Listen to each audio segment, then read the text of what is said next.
Twin Star Exorcists strikes an almost obsessively meticulous balance between the portrayals of its male and female love interests. As such, it's a very appropriate choice to use as a template for comparison with other shows within the action genre. So to do just that, I've created an index with 5 criteria, them being screen time, designs, animation, characterization development, and power. So to start, let's apply these criteria to Twin Stars itself in order to establish it as the golden standard. First of all, Benio and Rokuro are given almost the exact same amount of screen time. There are scenes told from Benio's perspective, scenes told from Rokuro's perspective, and scenes told from a neutral perspective. These instances are evenly placed and do not skew towards one character or the other. Second off, equal attention to detail is given to both of their battle outfits. They both have well-coordinated, balanced, and impressive designs, with no character outshining the other. Thirdly, an equivalent amount of effort is put into animating each of their fight sequences. The cinematography, choreography, and theatrics are equally as impressive for both of them. Simply put, they both look good fighting solo. However, the flashiest animation sequences are saved for when they combine their powers together and use resonance. This combination is not only abstract, but also represented physically. They stand side by side, holding hands, while they perform their most dazzling attack. This strong imagery of unity, used in their highest points of animation, speaks volumes to the general quality present in this show. Putting aside all the meta production side criteria, as characters, Benio and Rokuro are evenly fleshed out. Each character has their own strengths and weaknesses. Benio is hardworking, disciplined, ambitious, and willing to risk her life for others. However, she's also sheltered and not very socially adept. Whereas Rokuro is passionate, conversational, never gives up, and values the people in his life. But he also is impulsive, shoulders too much responsibility, and tends to overestimate his own abilities. So they both have a variety of traits, good and bad. Regarding their development, both of them have rich backstories told through extensive flashbacks, and they're both on separate journeys to come to terms with their respective trauma, baggage, and grief. Along these journeys, they both grow and mature as people. Rokuro, having abandoned exorcism, is forced to face the harsh consequence of his decision, that he can no longer protect the people he cares for. Benio, a veteran exorcist and fighter, walks Rokuro through the long-forgotten realm of the battlefield. With Benio's help, Rokuro recognizes the error of his ways, and he becomes able to move forward in his life, accepting exorcism, studying harder, and training harder. On the other hand, Benio becomes disoriented when the role of Sai's caregiver is thrusted onto her. Rokuro, already a comfortable caregiver, walks Benio through this unfamiliar territory. With Rokuro's help, Benio learns to be more approachable and compassionate to others as she is finally able to connect to Sai. Each character overcomes their respective arc, relying on the strength of the other for guidance and support.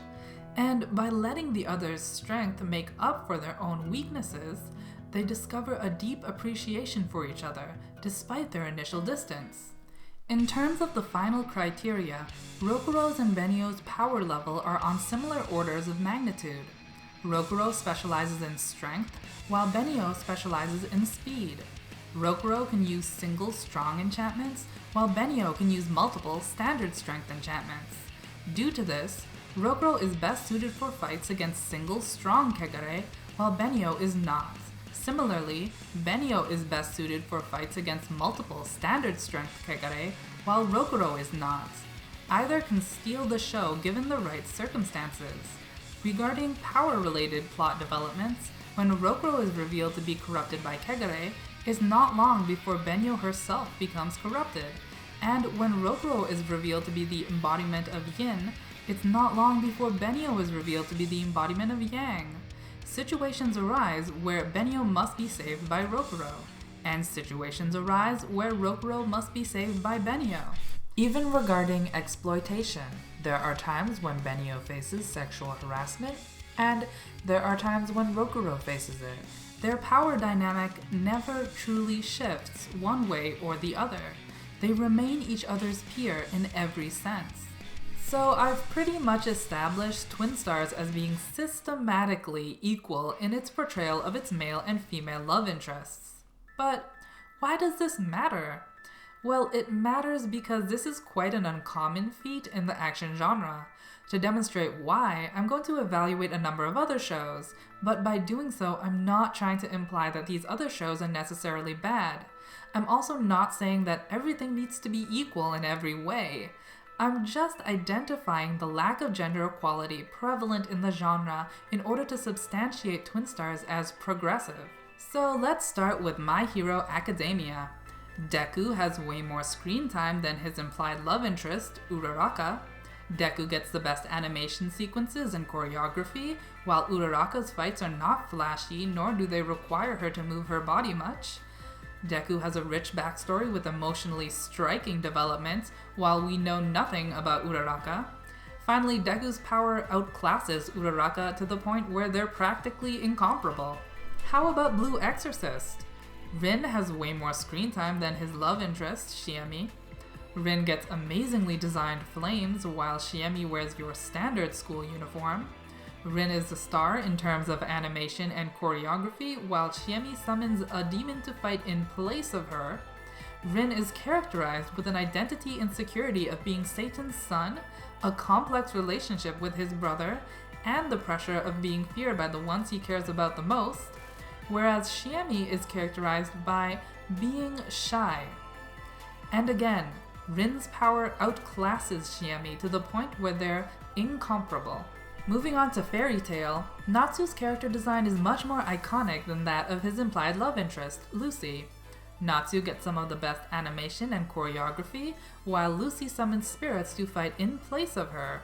The entire plot revolves around Natsu's past, while Lucy's past is largely irrelevant, and Natsu is glorified in fights, while Lucy is repeatedly delegated to being the damsel in distress, or at most, having a sideline role. Then we have the action anime where the female love interest is not even a fighter at all. Take Fullmetal Alchemist Brotherhood, for example. Edward has overwhelmingly more screen time than his love interest Winry. Edward's design is iconic, while Winry wears a forgettable mechanics uniform. And Edward is the one fighting, so he obviously gets better animation. Another action anime with a non-combatant female love interest is Noragami. Yato may dress like a homeless person, but his outfit is pretty iconic regardless, whereas his implied love interest, Hiyori, wears a basic schoolgirl uniform. Again, Yato's the one fighting, so he gets the best animation. Yato has an extensive past with complex relationships to the principal cast members, as well as a meaningful development relating to that past, whereas Hiyori has no development to speak of. There's also Seven Deadly Sins with Meliodas and his non-combatant love interest, Elizabeth. Since Meliodas is fighting, he monopolizes the animation. Similar to Noragami, Meliodas has a mysterious past involving relationships with a number of the principal cast members, while Elizabeth is literally just a point of view character. Finally, we have Tokyo Ghoul. Kaneki is incredibly psychologically nuanced, while all we get from his implied love interest, Toka, is a superficial squabble with her brother. Kaneki develops, his outlook, priorities, and personality shifting, while Toka remains dogmatically static. And Kaneki in Route A commits himself to becoming stronger, reaching a point where he far outclasses Toka because she chooses to remain pacifistic, essentially becoming a non-combatant. Now, for those examples, I've definitely been cherry-picking the stories with the most disproportionate portrayals of male-female relationships.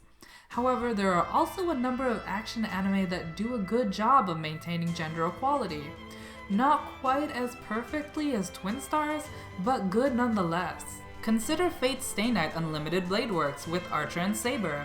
They have similar amounts of screen time, they both have well-designed outfits, they both get amazing animation sequences, they both have interesting pasts, personalities, and motivations, and they are both on similar power levels. Look at Akame ga Kill with Tatsumi and S-Death. The design for Tatsumi's final form is on par with S-Death's design. They both get great animation sequences. They both have violent origin stories and fight for ideologies they firmly believe in. And by the end of the show, Tatsumi's power level is on par with Estet's. This last anime has a number of bumps on the road, but it was certainly trying to establish an equilibrium between the two lead love interests. The designs for Kirito and Asuna from Sword Art Online have equal effort put into them. There are some great animation sequences of them fighting together.